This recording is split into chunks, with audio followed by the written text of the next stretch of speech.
Right, so today we're going to have a look at the Disneyland Paris brochure that's been released for 2019 to 2020. So it looks like this. We have a hard copy here and we have a digital copy. For most of this video we're going to use the digital copy just because the digital copy is going to be far easier for me to show you on screen. We're going to take a quick look at this. Of course it does only kick in from the 2nd of April 2019, so literally as the resort moves on from its 25th anniversary officially. We have the old brochure, so we've got this on hand just so we can compare, because there's been a lot of talk about things that may be missing in the next brochure.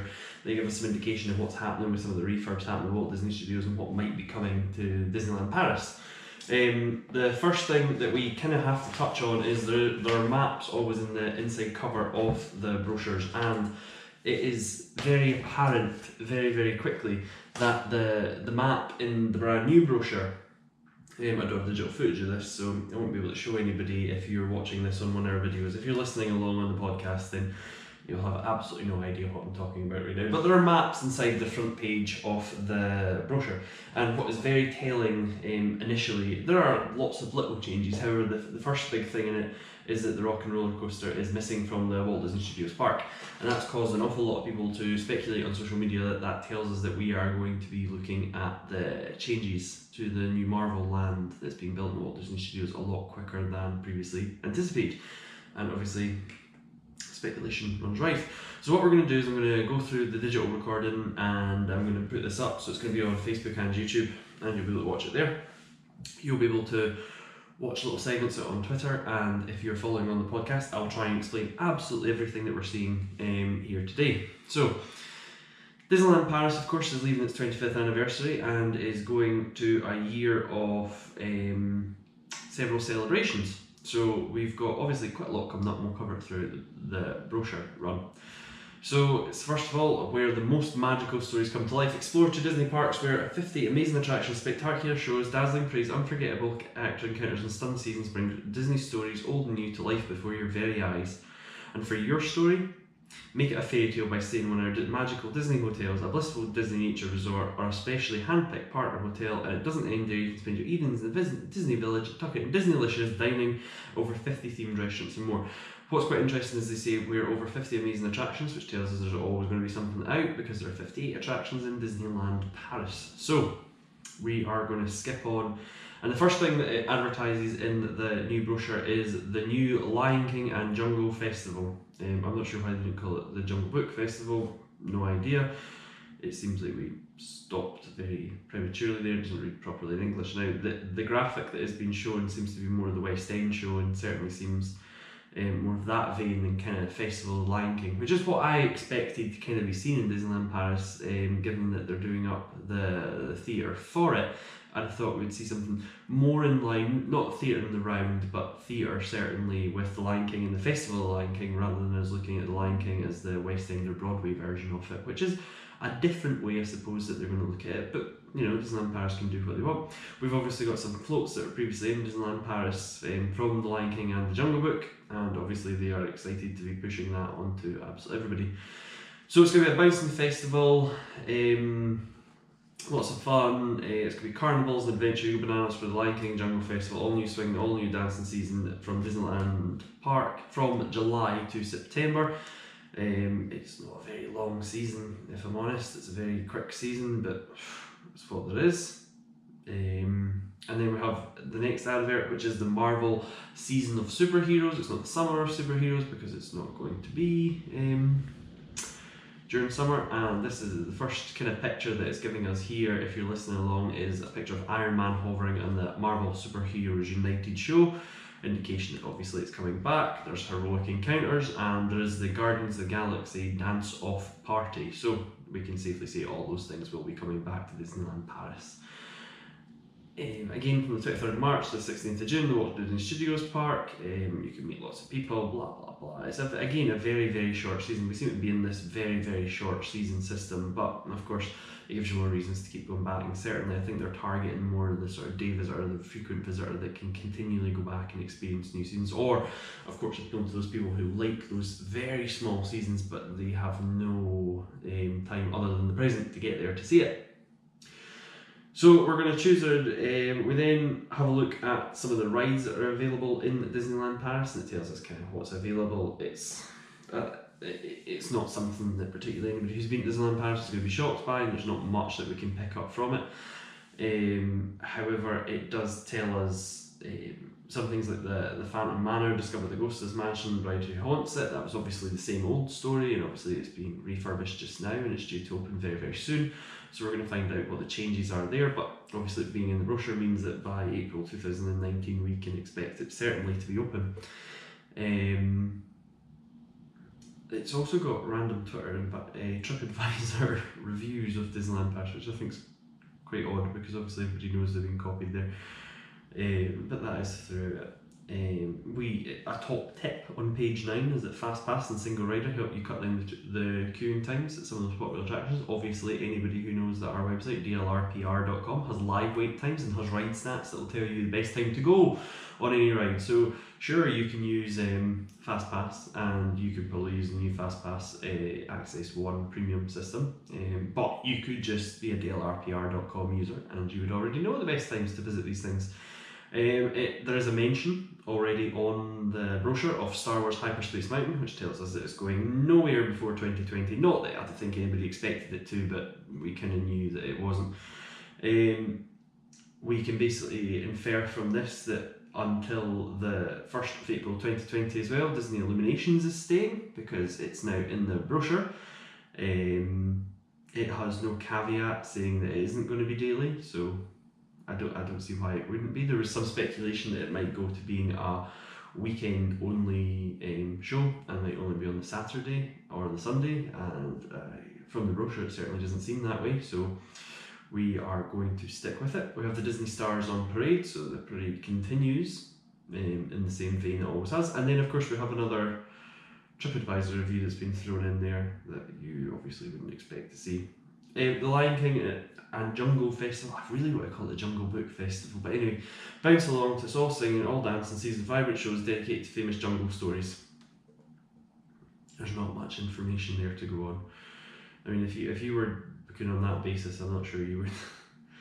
It goes on, tells us about some restaurants, tells us a very nice picture of the Agrabah Cafe. However, I'm not entirely convinced that is exactly what you get in an Agrabah Cafe, having been there before. We then have a quick look at the Walt Disney Studios, and there's a child looking up quite happily and gleefully at their parent like, what am I in for? What is coming? But of course the exciting news for Walt Disney Studios is the expansion, and there's none of that this year. It's all about the seasons. So what we do mention in the brochure is we have got the Cars Rally, we've got Slinky Dog Spin, we've got the Flying Carpets, we've got Ratatouille. Very interesting that Ratatouille's on there because it suggests that the upcoming refurbishment of the Ratatouille floor, which is completely broken and is causing some trouble for the ride vehicles, must either have a temporary fix that's seeing it through, or they've managed to hot fix it, in which case it possibly doesn't need to shut. We were told we'd see a closure several months while they relaid the floor due to it just being structurally missing a couple of bits that were causing it to falter. There was no safety implication, but just simply the ride vehicles would not run properly on the floor. So they were going to redo it. However, given that it's in the brochure and given that it doesn't have a closure date or refurbishment scheduled, it would suggest that they've found a way to work around it for just now. The Tower of Terror still has its Twilight Zone name on it, so again, there were some rumours that it would be renamed and would be made a Marvel attraction. It seems that that's not happening right now. That's not to say it isn't going to happen in the near future, but it's not in there just now. Crush's Coaster and RC Racer. What you will notice, there's a huge bit missing already in the brochure, and that is where are we getting the Rock and Roller Coaster? Because it just seems to be missing. There does not seem to be a Rock and Roller Coaster on this brochure.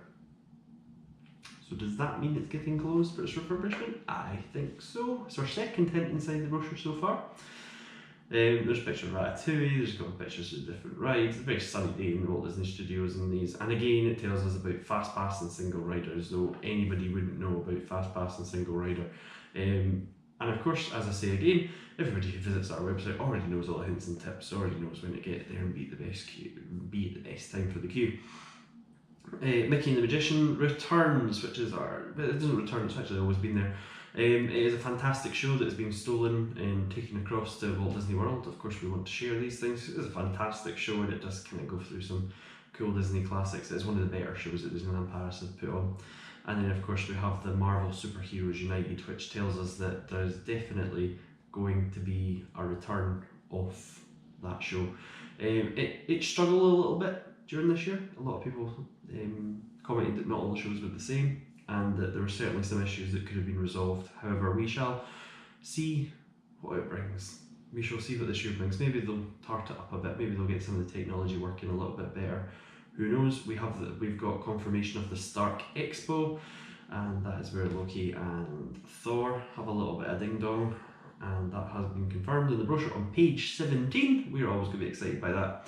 Then we get to have a look at the parks, and we get to see what the parks look like on the maps that they are providing. So the first thing we can see, I don't know what colours to use, because effectively any colour I use is not going to really stand out because the map is in lots of different colours.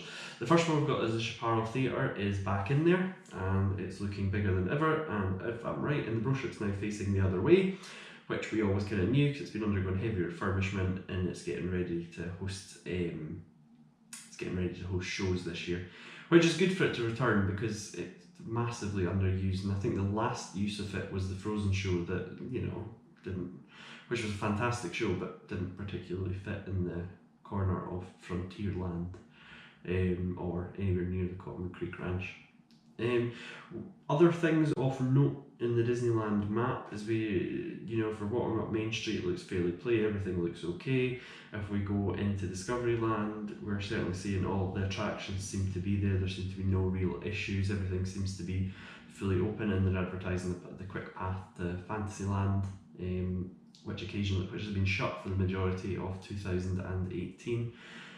There's a wee bit of highlight on the number of people that can sit and watch a castle stage show, confirming that there will be a castle stage show. If we go up into Fantasyland, there are no major changes there, and there's no real new attractions. What I did notice actually is Philharmagic should be in there at the Discoveryland Theatre. I don't particularly see any sort of advertisement within there suggesting there's a new attraction in that corner, which you'd think they would advertise given that it is their only new attraction this year, but you take what you can get. The Storybook Circus looks open. Everything looks fine in Fantasyland all the way through to Adventureland, where you've got Skull Rock and you have the pirate ship and everything all open, and you've got Indiana Jones up in the top left hand corner of Adventureland, and Pirates of the Caribbean is proudly presented, and the Phantom Manor's on it. We also have the geysers that will be there for when you're going round the rivers of America. There's a nice wee fact. There are 2 boats. There are genuinely 2 boats on that lake, so that would suggest that on the rivers of America we can hope for having the two boats back possibly this year. The second one was under heavy refurbishment, but it never quite made it yet. So it does look like that is suggested, but again, this map looks terribly dated, and given that it's not got Philharmagic on it, it could just be the same map that we had last year. Having a look at the rides list, let's see, we've got Star Tours, Pirates of the Caribbean, Big Thunder, Mad Hatter's Teacups, Disney Stars on Parade, Disney Illuminations, Meet Mickey Mouse, Princess Pavilion, Captain Jack's Restaurant of the Pirates, the Plaza Gardens Restaurant, the Lucky Nugget Saloon, and the restaurant Agrabah Cafe. It doesn't mention Philharmagic. That seems absolutely bizarre. There's no Philharmagic in there, given that it is their new attraction. It is possible that Philharmagic, it seemed like a really quick project. It was very quickly put into Disneyland Paris. There's every possibility that Philharmagic was not known about when they designed this brochure. Of course, this is the English translation of the brochure, which is done after the French version of the brochure is created, and I imagine that it's been a newer edition than that, and this has possibly been in the work for some time. We will see. Now, if we move on to the map of Walt Disney Studios, this is where it's a little bit confusing, because the opening map seems to be newer than this one, or different to this one, because on this one, what we can see very bluntly is we've got the Rock and Roller Coaster up in the top left hand corner in the back lot. we can very clearly see that there's a tram tour, a full tram tour that seems to be visiting the whole segment rather than just a little segment that we expected to be cut down while works were going on. That's not to say this won't change. This won't change. Has been updated to say the Studio Theatre exists. So Studio Theatre has exists for Philharmagic and obviously the Marvel show. They have included the production courtyard stage that is new and is basically in use in every single part of the Disneyland Paris experience now. The rides all look the same. Ratatouille is certainly up in its corner and certainly advertised, so it doesn't seem to suggest that that's going anywhere. So I would suggest this map has a little bit to go, and Armageddon is still there. However, I don't think we'll see Armageddon changing until about 2020. I'm not sure what they're going to put in there. There were some rumours that they were going to put a stationary sort of ride vehicle in there where you go through and you'd help Iron Man. Again, I'm not entirely sure, but we'll wait and see. What is advertised in the brochure for the first time though is the Wi-Fi is now available in Disney parks and is free to use. It has been there and it has been getting tested for a little while now, but we have not seen a sort of full advertised rollout of the Wi-Fi in the Disney parks. So this is possibly the first time that we've seen that in the brochure. They're obviously feeling a lot more confident that it's going to work properly. So we certainly see the rides that are listed for the Walt Disney Studios underneath the main guide map, but what is missing again is we don't have any R in R. The Rock and Roller Coaster is missing from that, and certainly nobody's advertised Armageddon, but I can't see anybody would notice if you closed Armageddon permanently. There's a lot to do with Disney characters in the brochure. You can meet Mickey Mouse, Princess Pavilion, the encounter of Darth Vader, so they are all the time. There's extra magic time.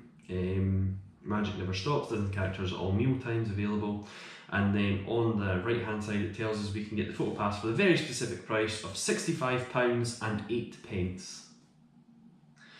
It does make me wonder who does pricing at Disneyland Paris, because £65 and 8 pence is a very, very specific amount that has been thrown in there. You can obviously get your photo pass for free if you get an infinite annual pass. We can see some pictures later on of the Star Wars stage show and projections onto the Tower of Terror. And then we get an overview of what to expect from 2019 into 2020. So this is where we get a few little confirmations. So we know that we're getting the Marvel's Season of Superheroes between March 23rd and June 16th in 2019. Then we get the all-new Lion King and Jungle Festival, which is between July and September. We will get the Halloween Festival by Disney in October 2019, no surprise. And then we'll get the Enchanted Christmas, which is mid-November to January 2020. It'll be very early January 2020. And then we get our first confirmation of 2020, which is the Star Wars season returns in January 2020. So Star Wars is the new big drag to the January and February programme. As most people know, they're the very cheap times of the year to go to Disneyland Paris, so it's certainly interesting that they're advertising them just now and trying to put it out there. It doesn't give us much detail that we didn't already have. There's nothing in there that we didn't already know. It tells us there's some Christmas and New Year's themed meals and rooms available, if you're into that sort of thing. Some people, I've got to say, a lot of people online do actually say that they book Christmas rooms. I'm not entirely sure why you do, because it costs an absolute fortune, but I suppose if you've saved up for it and that's what you want to do, you go ahead and do that. Confirmation that Electroland is coming back, given the fact that we have the Electroland visual there, and Electroland is of course the sort of EDM house and dance music in the Walt Disney Studios that always takes place kind of summertime in Disneyland Paris. This will be its 3rd year and it goes from strength to strength. It was sold out last year. I wonder if this year it'll have a resident DJ or if it'll still be a travelling act sort of system. We also know that we have Magical Pride, which is the first time we have shined bright and shined together. We're going to celebrate diversity at the place where dreams really do come true. Magical Pride warmly welcomes anyone and everyone to come, play, party and stay at Disneyland Paris. Of course it does. Of course it does. Why would you not want to go to Disneyland Paris? But it's nice to see that Magical Pride is now officially being recognised by Disneyland Paris. I know in Orlando they have Disney Gay Days that are sort of unofficial, so it's nice to see Disneyland Paris making an official event of it. Electroland, as I've just covered, is available in summer 2019. No exact dates available yet, they're probably booking the bands still. And then you have Disney's Halloween party, which will be the Halloween soiree, and it'll be on the 31st of October 2019. Again, absolutely no secret because it happens every year. We have the Run Disneyland Paris weekend, which is the 19th to the 22nd of September. So you're going to have a 5k, a 10k and a half marathon through the heart of the Disneyland Paris parks and resort. You have the New Year's Eve party, and guess what day that'll be? It'll be the 31st of December. There's an official hashtag, and the hashtag is unimaginative as anything else. It's hashtag Disneyland Paris. Shock. We are getting magical fireworks and bonfire on the 5th. Sorry, I'm saying the 5th. It should be the 5th. It should be the 5th, given that is both Bastille Day in France and it is Bonfire Night in the UK. But we do not have that. Instead, we are getting treated to the 4th, the 6th, and the 8th of November. I don't know why. I have no idea why. However, what we do have is a confirmation that in 2020 we will get the annual St David's Welsh weekend, which is the 6th to the 8th of March 2020, where we take a shine to all things Welsh and we celebrate the land of dragons. There be dragons here. Then we have St Patrick's Day on the 17th of March, and it's some Celtic music with Disney friends. I guess they obviously like the Welsh a little bit more than the Irish because the Welsh are getting an entire weekend. St Patrick's getting a day. I feel as though it's been shortchanged, but I suppose that is what it. I suppose that's what St Patrick's Day is. You don't get a St Patrick's weekend. I would argue that we seem to have the patron saint of Wales, St David, and we have the patron saint of Ireland, St Patrick. Why do we not have Scotland's patron saint, St Andrews? I suppose it would probably be because we'd move it in November. What's St Andrews Day? 30th of November. So I think we should start a campaign. We should have a campaign to have a good old Scottish festival. We're being left out here. We're not being welcomed. I say that, but it'll probably cause a riot. So we're going to take a look. There are top tips for a great trip. There's Fast Pass available. There's Single Rider available. There is a free mobile app. There is a shopping service, so you can shop and they will drop it to your hotel. Or you can drop it to the Disney Village. I have no idea. I genuinely, in all the time I've been there, could not tell you where you can go in the Disney Village to pick up all your shopping at 6 PM. Genuinely don't know. I assume World of Disney. There are strollers available for a fee. There's a baby care centre and lost children. I'm not entirely sure if you're allowed to just put your child in and declare it lost and then pick it up later on. There's a free service to baby switch. I'm not sure it means you can switch your baby for another one, but of course there are baby switching. There is guests with special needs access, and this comes in the form of their accessibility maps to give you ways in and out of different venues within Disneyland Paris. There's also some special passes available that causes a great war to arise online on who should and shouldn't be allowed to have one of these. Something we'll never delve into because it's very, very difficult. There's then a child being held up, very much like the Lion King. I presume he's supposed to be baby Simba, which is quite funny. The imagery in the brochure sometimes is just a bit mad, and it's the easy peasy with your little ones, just absolute rubbish. A lot of people need to know this. I suppose if you have a baby, you want to know where you can put them and what you can do with them, and it tells you some of the rides that they can go on. We then have a look at some of the Disney hotels, and it allows you to spend more time in Disney parks. To be honest, that is not a great thing. It's a good thing you can spend more time in the park, but you can do that in pretty much any of them. So in the partner hotels, you definitely aren't going to spend much longer. The only exception to that possibly being Hotel New York or the Disneyland Hotel, because they're basically they're basically right at the gates of the park. Everything else is just a short bus journey away or a short walk away. You can walk to anything in Val d'Europe in about 10-15 minutes, and you could go to any of the partner hotels that are up on the outskirts, and you can do that fairly damn quick. It's not long. It is not long. Can meet Disney characters in the hotels every morning. This caused a lot of controversy a little while ago because you couldn't, and it's nice to put it back because I suppose if you're paying to stay in Disneyland Paris, you want to meet those characters more exclusively. There are swimming pools, fitness rooms, spas, kids corners, and everything you're doing when you're not in Disney Park, and it talks about you can park at their car park. I'm not sure that's a huge thing. We call it There's a really bad pun in here called the Mick Key rating. Matches the official star classification of the hotel. There's a very small note that's been forced in here where they obviously did not want to tell us this, but they put in a wee Mickey hat with a construction hat with Mickey ears, I should say. Disney's Hotel New York will be closed. We'll be busy transforming it in an homage to the Marvel superheroes in the style of a New York art gallery. It will open in 2020. Please contact us for more information. I guarantee if you contact, you aren't going to get any more information. You're going to have to wait. We've seen some test photos, but whether or not they adopt that, nobody knows. Nobody will know whether that's what they're going to do. You can look at the Disneyland Hotel, which is obviously their tentpole, which is being given the 5 Mick Key rating. Is at the entrance of Disneyland Park. It has a 0-minute walk. It really does have a 0-minute walk. You're basically in the park. And it comes in a fantastic £332.89 per adult per night, based on a 2-night, 3-day during super value season. So that means if you go in the super value, which is January and February, you are going to get to pay $332 per person, and then you will be charged £2.90 per person for every over 18-year-old when you arrive. Why they do not throw that in, I have no idea.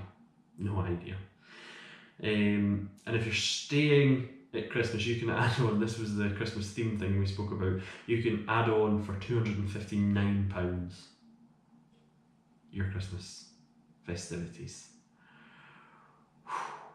That is not cheap. So they've got the Mick Key rating of 5, and they've got the TripAdvisor rating of 7,019 travel reviews of 4 dollars. It shows us a couple of pictures of the pools, and they recommend obviously having the premium meal plan. I once had the premium meal plan. I've got to say it was more food than you could possibly eat. So I'm not the thinnest person in the world, but I tell you what, you cannot eat all that food. And if you can eat all that food and you want to eat, you should absolutely add on that. With the Disneyland Hotel, you're going to get the VIP Fast Pass, which is unlimited Fast Pass access to our most popular attractions. That has always been the case. This is not new. A lot of people have stumbled on this and thought it's new. It is not new to Disneyland Paris at all. It is what has always been. There's a Newport Bay Club which says it's 15 minutes walk from the parks. That is a total lie. It's more like 6-minute walk. It has a 8-minute free shuttle. It probably is about 8 minutes on the shuttle, and you'll get dropped on the far side where you have to go through a big busy bag check. So do not take, if you're staying at the Newport Bay Club, it's 4 keys, do not take the shuttle. Just don't. And it's available from 192.17 pence, which is not as bad. It also has 4 dots from TripAdvisor, and if you want to upgrade it for Christmas, it's only £246, which doesn't seem that much cheaper realistically. It has a fantastic pool, and recently the whole hotel has just been renovated, so it's worth it. The Compass Club is available while you're there. I should mention, at Disneyland Hotel, but it's not in the brochure. It doesn't seem to be in the brochure, which could suggest it's already fully booked. There is the Castle Club. Oh, it does mention it, but it's in one line. There's the Castle Club, which is just extortionate and runs into sometimes the thousands of pounds per night. So be very careful with that. There's also a Sleeping Beauty suite, and there's some suites that photosmagique.com have some reviews of the more exclusive rooms that are available in Disneyland Hotel. Unless you have a lot of money, you ain't going for that.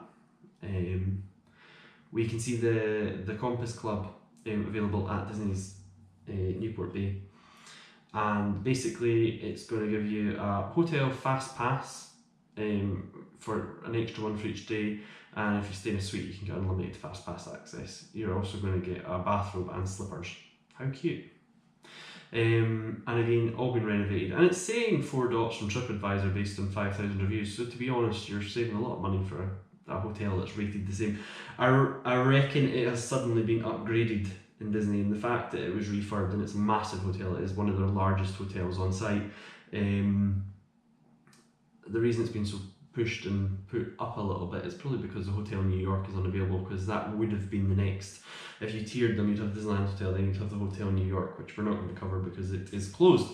Then we look at the Sequoia Lodge, which is probably my favourite Disney resort. If I was staying in Disney, it's probably Sequoia Lodge I'd want to stay in. It is not a 15-minute walk from the parks. Again, it's possibly about a 6, maybe 7-minute walk from the parks. And it says it has an 8-minute free shuttle. Again, if you use the free shuttle and don't just walk around like Disney, I do genuinely think you're an idiot. I shouldn't say that, but seriously, you aren't going to be taking that. shuttle.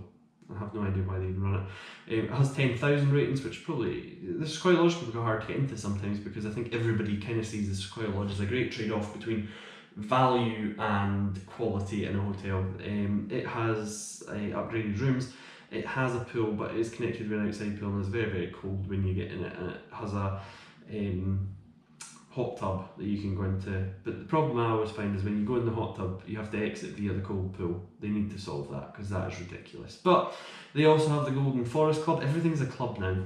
Everything has a club now. So in the Golden Forest Club, an extra fast pass per day and unlimited fast pass access. The prices are at 162, and I reckon the prices have gone up in the Sequoia Lodge, and I'd imagine that's to meet demand because the hotel in New York is unavailable. Then we have the Cheyenne, which apparently is a 20-minute walk from the parks, or an 8-minute shuttle. The shuttle is probably about 2 minutes, because it's literally around the corner, and it certainly is not a 20-minute walk, probably more like a 10-minute walk. And that's if you go the New York Passage rather than at the front. At £143 in the value season. It does not have a club. I wonder if it'll ever have a club. I wonder if it'll ever have the Cheyenne Club, the Cowboy Club or something. We will wait and see. I also really like the Cheyenne, and I would say it probably has the best bar on site. It's the, I forget what they call it, the Red Garter Saloon. You should definitely go there at night. Fantastic, fantastic. And also, depending on the hotel you go into, the cocktails are actually cheaper. So I would say that that's probably the easiest one to walk to from all the other resorts, but it also has a fantastic entertainment. It has a piano bar, and it has cowboy and western. I mean, how can you beat that? I mean, you can't really. There's no other bar that beats that on site. Cafe Fantasia is a different league. I know people are going to say Cafe Fantasia, but you'll pay €26 a cocktail for Cafe Fantasia versus about 11 in the Red Garter Saloon at the Cheyenne. We've got the Santa Fe, which apparently is a 20-minute walk. Again, probably a lie, it's probably closer to 12, maybe 15 if you're really slow, and an 8-minute free shuttle, which is probably about right. At £143 versus the 143 that was at the Cheyenne. So they're pretty much priced the same. They are in the same mid-key rating of 2 keys. But again, it's got 4 dots on TripAdvisor. Turns out TripAdvisor rates everything 4 dots. That just seems to be the common thing. A lot of people like this. A lot of people swear by the Santa Fe. I've not stayed in the Santa Fe. It's one place I will have to stay at some point. It's themed to cars and has recently undergone its own refurb to cars. I will absolutely have to stay there. So, on from that, it's probably the new thing where we've created the Disney Nature Resorts, which is the first time we've given it branding just now, and that's to do with the fact that Villages Nature has a huge, had a huge stake of it brought by Disneyland Paris, and certainly we've always had the Davy Crockett Ranch out there. So there's apparently a paying bus you can now get, which there wasn't before because you had to have your own car to get there. And it's a 15-minute drive. I couldn't comment because I've never driven it. But it has a naturally heated aqua lagoon available for £148 per adult per night. Again, I don't think this is the full price. It only has a TripAdvisor dot rating on 897 reviews of 3.5 dots, so take that. But it does have the nicest pool, and it does seem to have the nicest look. It's got the lakeside promenade, it's got the farm restaurant, the lagoon cafe, a bowling bar. So it has its own bowling. It has, which nowhere else in Disneyland Paris has its own bowling. It has a fantastic pool, probably the biggest on site. I mean, it's less a pool and more a mini water park, it must be said. And it does have some really cool looking. It's brand new, some cool looking lodges, and it's brand new. You've got Disney's Davy Crockett Ranch, which is an official hotel sort of thing, but it's more you stay if you've got your own car. It does not have a paid bus, it only has the car. It has its own pool, and it's £145 per adult per night, and it does not seem to have a TripAdvisor rating. Oh no, it does, it's 4 dots on 6,000 reviews. It does say there is absolutely no shuttle service to Disney parks or the train stations, so you're basically on your own. Please do not come here if you don't want to. But if you come at Christmas, you're getting an epic at your Trapper Tribe cabin. I can barely say that, Trapper Tribe cabin. For only £82, you're going to be able to go and stay at Christmas. Massive change from the Disneyland Hotel. You're obviously not getting as much. They have quite a cool pool as well. And there's a tree climbing trail, mini golf, jogging trail, indoor tennis court, a whirlpool, and an indoor swimming pool with waterfall and river stream. That's quite a nice water. I've never actually been in there. It has a fantastic looking pool. I think the images make it look maybe a little bit small, but I don't know the sort of capacity we've got there. We then have the hand-picked hotels that I'm not going to go into much detail on, but you've got the Radisson Blu, which has only managed to get associated hotel status, which is different apparently from selected hotel status, but the associated hotel status is probably just because it's a lot further away. It's in Marne-la-Vallée, which is where Disneyland Paris is, but it's still probably about a 10-minute bus. It does have a free shuttle. All these hotels will have a free shuttle. The Vienna House Dream Castle, which I have not stayed in, but looks very, very nice and has its own fantastic pool inside it. There's the Magic Circus, which I have stayed in. Fantastically themed hotel, and I absolutely loved my time there. It was one of the best hotels I've stayed at Disneyland Paris. Again, it's a selected hotel. Then we have a blue associated hotel, which is different to a green associated hotel, and that's the Hotel Lycée Val d'Europe, which again, fantastic, but off in the other direction. It looks fair. It doesn't look well themed, but it looks a nice hotel, absolutely similar. Then we have Algonquin's Explorers Hotel, which I've stayed in as well. I liked Explorers Hotel. There was nothing bad I could say about the Explorers Hotel, apart from it was quite hard to get into originally, but I think they seem to have fixed that because the door seems to have moved. Then there's a Campanile Val de France, never stayed there, it's a bit further away and has apparently some llamas and alpacas that you can pet. How strange. The Campanile Val de France. It looks like the Kyriad. Is it not the Kyriad? Ah! Please note, the Campanile Val de France is the new name of the Kyriad Hotel. That does not surprise me, because it looked like the Kyriad. There's no alpacas though. There's no llamas. Where have they got this from? I'm going to have to go and have a look at this. On my next trip, I'm going looking for these alpacas and these llamas. At Halloween, we are going looking for them. That is going to be a mission.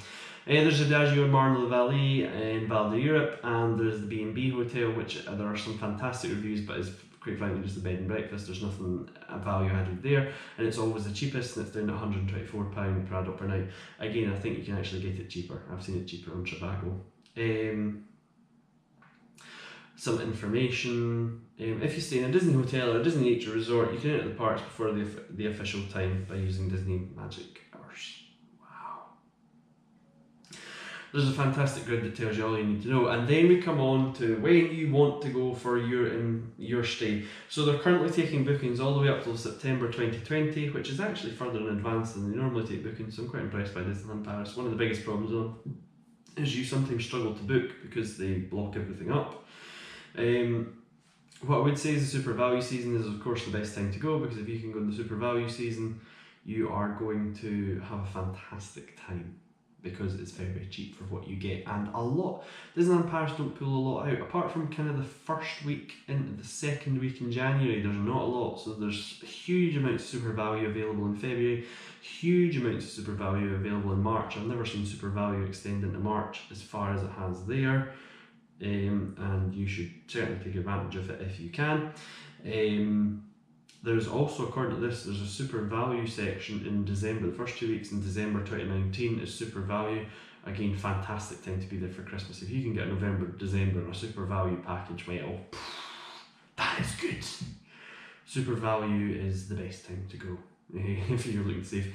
If you book early, you'll save 25%, free half board or free meals a day. There are of course loads of terms and conditions. I can never work out when you're going to get that, so it's up to you. If you decide you're going to go for one of the offers.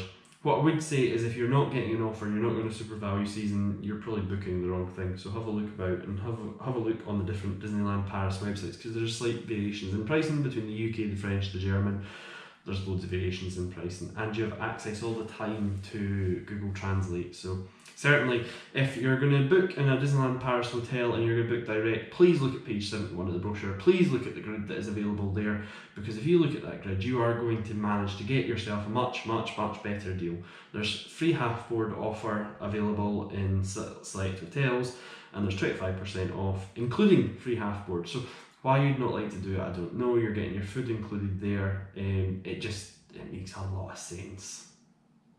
They then cover a lot of the restaurants that are available in Disneyland Paris. There's loads of different meal plans. I would say a lot of people want full board. You go for that. If you want full board and you want peace of mind, everything possible has been paid for. That's totally fine. I don't begrudge you that. It will be too much food for any normal person to eat. So just be careful with that. The plus is more than fine for basically everyone, and it'll get standard is fine for absolutely everyone, basically. Plus is fine if you want to add in basically Buffalo Bills. That's basically the big advantage to adding in plus, and you can basically do that at 9:30 every single night if you wish. That's all.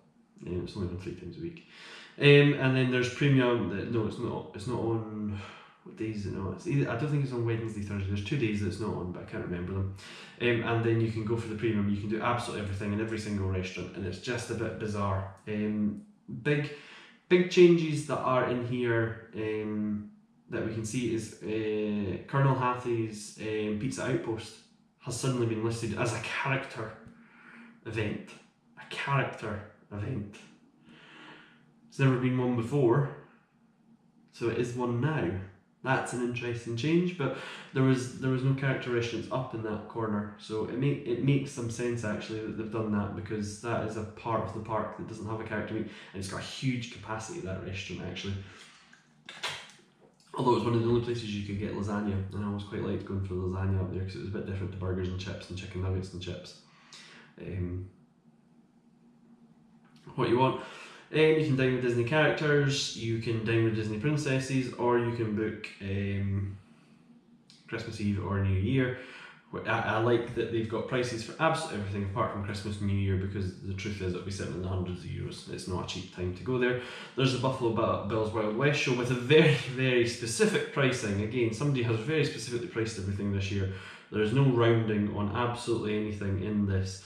So what we're saying is it's £48 for an adult, and £48.37 and £37.82 for a child in category 2, category 2 seating, and it's £13.19 if you wish to upgrade to category 1. Again, I have no idea why it's so specific. It's never been so specific ever before, but it is what it is. There's a little summary of what is available in the Disney Village. So if you want to eat if you want to go in the Disney Village, if you want to go into the water park only at the Village Nature, it says Village Nature Paris, but it's actually Disneyland Paris sort of phone thing now. For £35.18 you can go there, and it's £26.39 for a child. Someone has literally converted these from euros to pounds exactly. Like, they do not want to be seen as scrounging 1 penny off you or rounding up or rounding down. So these things are all at the pennies. So £35.18. I find that funny. I really do find that funny. And there's a sea life aquarium with Gentoo penguins and king penguins at Val d'Europe. I'm probably going to go and see that because I've never seen that. And I have no interest in going to golf to Disneyland. Absolutely none. I don't know anybody that's been. So if anybody's been, please comment. Please comment in some form to tell me you've been, and if you can, please share some pictures. You can also go to Paris. There's a huge problem with going to Paris just now. The big problem with going to Paris just now is the Rare A is currently down for maintenance, which is causing major problems. You can book the sights of Paris. A trilingual host that does French, English and Spanish will take you on a journey around Paris for £43 for a full day. There's the Paris Eiffel Tower at Notre Dame for £105. And then there's the city tour with trilingual host, a cruise in the Eiffel Tower and going to the Louvre for £96. That's what you should do. That is what you should do. And it departs from Newport Bay. That, if you're going to go and see Paris, should that. I've seen Paris. It's what it is. It's Paris. You can go and see. There's loads. You can go and see in the evening and see the city tour at night and see a lit up Eiffel Tower. It sounds fantastic. I'm not going. I don't think anybody else is going. There's a Ratatouille day trip to Paris. There's a fun activity. It doesn't actually tell you what your fun activity is. Oh, there's a short flying experience. It says it is a virtual tour, so you're putting a headset on to look over Paris. You can Google Maps it for free. You can absolutely Google Maps that for free. Nobody is going to pay for that. If you are one of these people that are paying £131 to go and do a virtual tour of Paris, please comment, because I'd like to offer you some magic beans for a couple £100. It does talk about the Eurostar, and it talks about the Disney Express to send your bag straight to your hotel or have them sent straight back to the train. Again, carry your own bag, save some money. If you're in Finning on your passport, you can actually use the Donald desk or the luggage thing at the guest services. You can go to Air France, so they have some partners that fly with them. Air France, Shock, Flybe and EasyJet, so that's pretty much everybody. The only one you could possibly add to that is Transavia. The Fueling sometimes fly there. British Airways do it from London, but that's pretty much it. So it's nice to see that they've worked out all the airlines in the UK that are going there as partnered with them all. There's a £20 bus journey on the Magic Shuttle. Pretty much if you're going with any more than 2 of you, you're probably going to be there or thereabouts. Better getting a private taxi there and there and back. I'm not going to suggest any because there's loads. Or you could hire a car. Do not hire a car. You shouldn't hire the car. Get a TGV. The TGV is probably most expensive, but I'll tell you what, it's quickest. 9 minutes from Charles de Gaulle Airport to Disneyland Paris. You can take the Eurotunnel and you can take the ferry. Never done any of them, never will do any of them. I live in Scotland and there's just no way to get to the ferry. If you're a travel agent, you can go to tradegate.co.uk and disneytravelagents.co.uk. I'm not a travel agent, neither are you if you're watching this, so we're probably not going to do that. And they have lots of partners, so they've got Citizen, who are the official timepiece, Coca-Cola, Credit Mutual, Fujifilm, Hertz, Lactalis, no idea what Lactalis do, maybe milk, lactate, Lactalis, maybe. MasterCard, Nestle, Orange, Pandora, Renault, Unilever and Sega Fredo, no idea, who cares. They have partners. And then we've got another picture at the end of our maps that are much higher density, but there isn't much there that we don't already know about. So thank you very much. We have now covered the brochure, and I know that it's been basically 3/4 an hour I was going through a brochure looking for any changes. I have expectation that nobody will watch this video, but if you did, thank you very much for watching the whole video, and you can like and subscribe. If you've listened on the podcast, I feel sorry for you because it's a 46-minute thing where we've spoken about a brochure that you can't see. The brochure is now available on disneylandparis.co.uk. My name's Graham, and that's a roundup. Goodbye.